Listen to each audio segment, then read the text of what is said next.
और जहां दंगा ये हिंसा भड़की वहां जाके लोगों में बात करे, काम करे, वो कर नहीं रहे, बल्कि विधानसभा में मुख्यमंत्री कौन कौन मरे, उनका मजहब क्या था, ये बता रहे।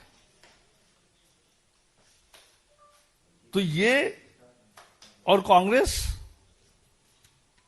कल प्रेस कॉन्फ्रेंस की सोनिया जी ने, आज राष्ट्रपति के दरवाजे पर पहुंचे और वहां बीजेपी को दोष देने में लगे हैं। लेकिन मैं बताना चाहता हूं कि ये 2 महीने का आंदोलन केवल नहीं है, यानी आज 2 दिन की हिंसा नहीं है, 2 महीने से लोगों को उकसाया जा रहा है। 11 दिसंबर को नागरिकता कानून का संशोधन हुआ, 14 दिसंबर को रामलीला में कांग्रेस की रैली हुई, उसमें सोनिया जी ने कहा यह आर पार की लड़ाई है, फैसला लेना पड़ेगा इस पार या उस पार। सोनिया जी खुद कह रही, प्रियंका कह रही है कि लाखों को बंदी बनाया जाएगा, नहीं लड़ेगा वो कायर कहलाएगा। राहुल गांधी ने कहा आप डरो मत, कांग्रेस आपके साथ है। अरे किसकी नागरिकता जा रही थी? किसी की नागरिकता नहीं जानी है, ये मालूम होते हुए भी जानबूझकर ऐसी गलत बयानी और डर पैदा करना, ये इसकी पृष्ठभूमि है। उकसाने का काम वहीं से शुरू हुआ। और जैसे 1984 में राजीव गांधी ने तब कहा था कि बड़ा पेड़ गिरता है तो धरती हिलती है, मुझे लगता है 2020 की हिंसा का भी आर पार की लड़ाई या इस पार या उस पार का फैसला, ये सोनिया जी के वाक्य उतने ही गंभीर है। और फिर शाहीन बाग में मणिशंकर गए। मणिशंकर वैसे पाकिस्तान में भी बात करके आए कि शाहीन बाग से हमें आशा नजर आ रही है। सलमान खुर्शीद, शशि थरूर समर्थन देकर आए। और मुझे आश्चर्य होता है, कभी कभी सिलेक्टिव चुप्पी होती है। आज सुबह से सारे टीवी चैनल दिखा रहे ताहिर, जो आम आदमी पार्टी का कॉर्पोरेटर है, जिन पर पहले भी हिंसा जो 20 दिसंबर को हुई उसका भी वो एफआईआर दर्ज है। उनके घर में पूरा असला मिला है, पूरे दंगे की तैयारी मिली है। उस पर कांग्रेस और आम आदमी पार्टी चुप है। अमानतुल्लाह, आम आदमी पार्टी कांग्रेस के विधायक, उन्होंने कहा था, वो अभी आम आदमी पार्टी में है, तो आम आदमी पार्टी के अभी विधायक है, उन्होंने कहा कि आपको टोपी पहनने को मना होगा। कहां है सीए में ये मुद्दा? ये उकसाना नहीं तो क्या था? जिन्ना वाली आजादी, शाहीन बाग से नारे लगे, ये उकसाने वाला नहीं तो क्या था? 100 करोड़ अगर है तो 15 करोड़ उनको भारी पड़ेंगे, ये उकसाना नहीं है तो क्या है? और आसाम को अलग करना पड़ेगा, ये भी तो उकसाने वाली चीज है। उस पर ना कांग्रेस बोल रही है ना आम आदमी पार्टी बोल रही है। और हिंसा के माहौल में शांति कायम करने की अपनी ड्यूटी भूलकर राजनीति कर रहे हैं। हम ऐसे राजनीति की भर्त्सना करते हैं। और 2 उल्लेख मुझे करने हैं।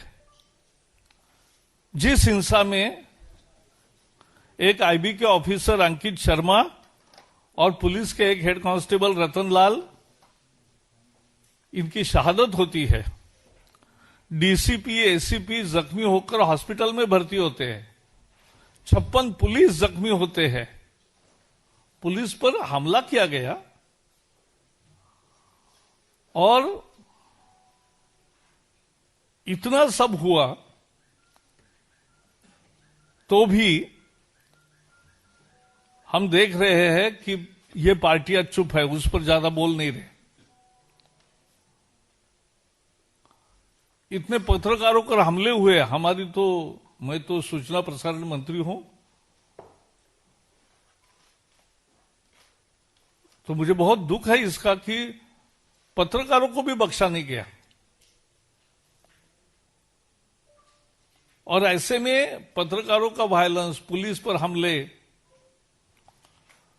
ताहिर के घर में असला मिलना, अमानतुल्लाह का बयान, जिन्ना वाली आजादी की मांग, 100 करोड़ 15 करोड़ का एक धमकाना अंदाज, इसके बारे में चुप्पी करोगे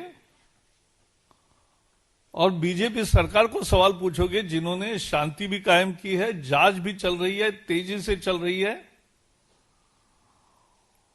और दोषी निश्चित साबित होंगे। और इसमें आपका बयान कि इस पार होगा या उस पार होगा, क्या मतलब है? आर पार की भाषा आप बोल रहे हैं, जिससे एक की भी नागरिकता नहीं जाने वाले हैं।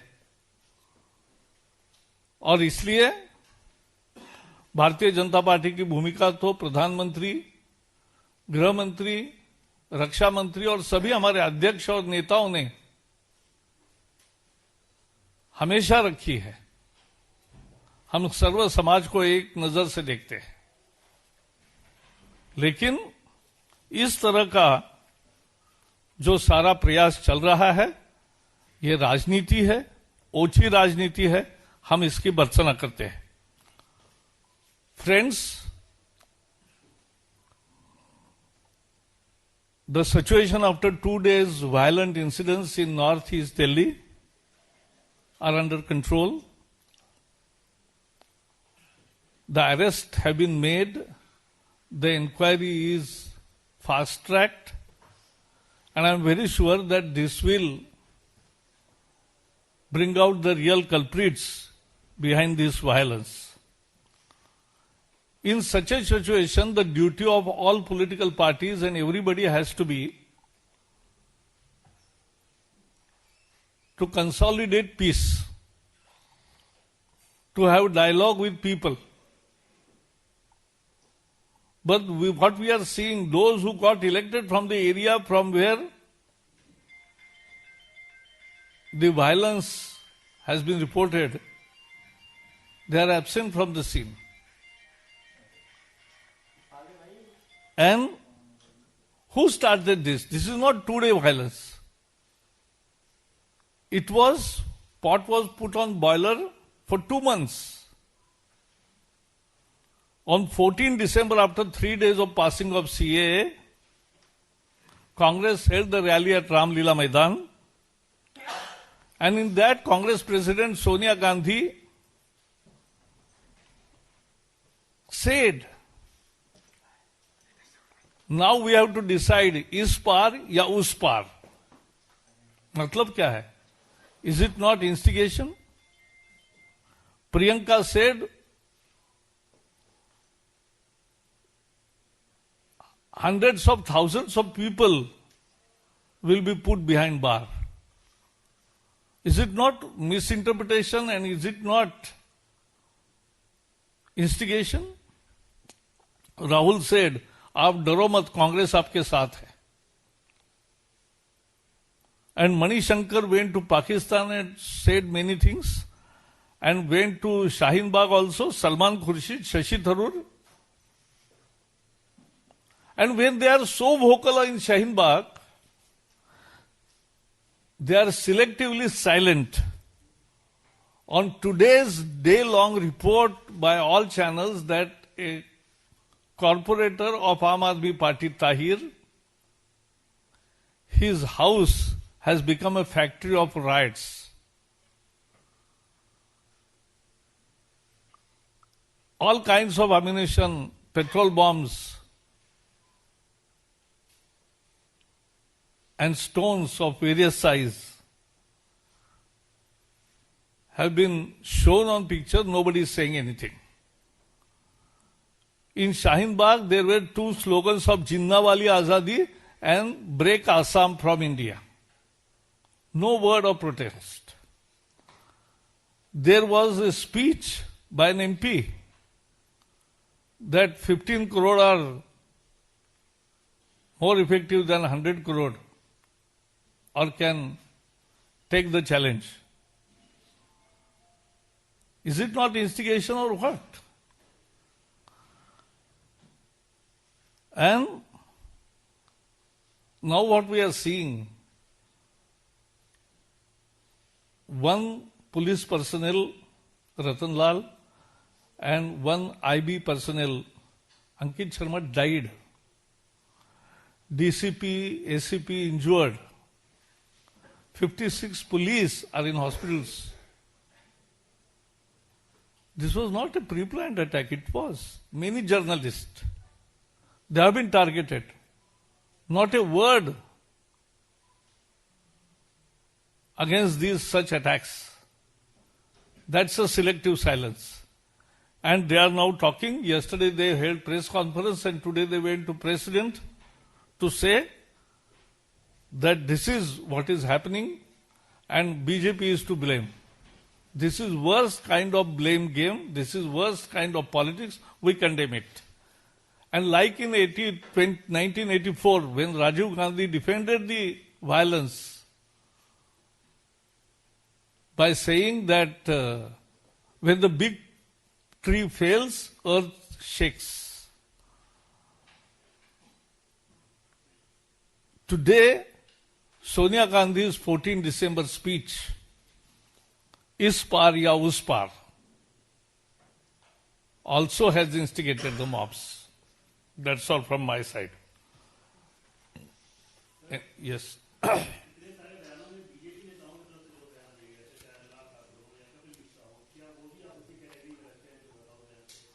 नहीं, वही तो मैं बता रहा हूं, वो तो मैटर कोर्ट ने अभी संज्ञान लिया है. एनी टाइम कोर्ट का जो आदेश आएगा, it's a process of law. The issue is court will take cognizance. The issue is what our Prime Minister says. Prime Minister says that Bharat के मिट्टी के मुसलमानों को, एक भी मुसलमान को कभी डरने की जरूरत नहीं, उनकी नागरिकता नहीं जाएगी. That's a BJP statement in Ramlila मैदान. अमित शाह says देश जितना मेरा है उतने ही इस देश के मुसलमानों का है. That's a party statement. Rajnath Singh कहते हैं भारत के मुसलमान मेरे जिगर के टुकड़े हैं, उन पर चिमटे से भी कोई आंच आने नहीं देंगे. These are my leaders and these are my official statements. Other statements, if made by somebody, court is there, process of law is there.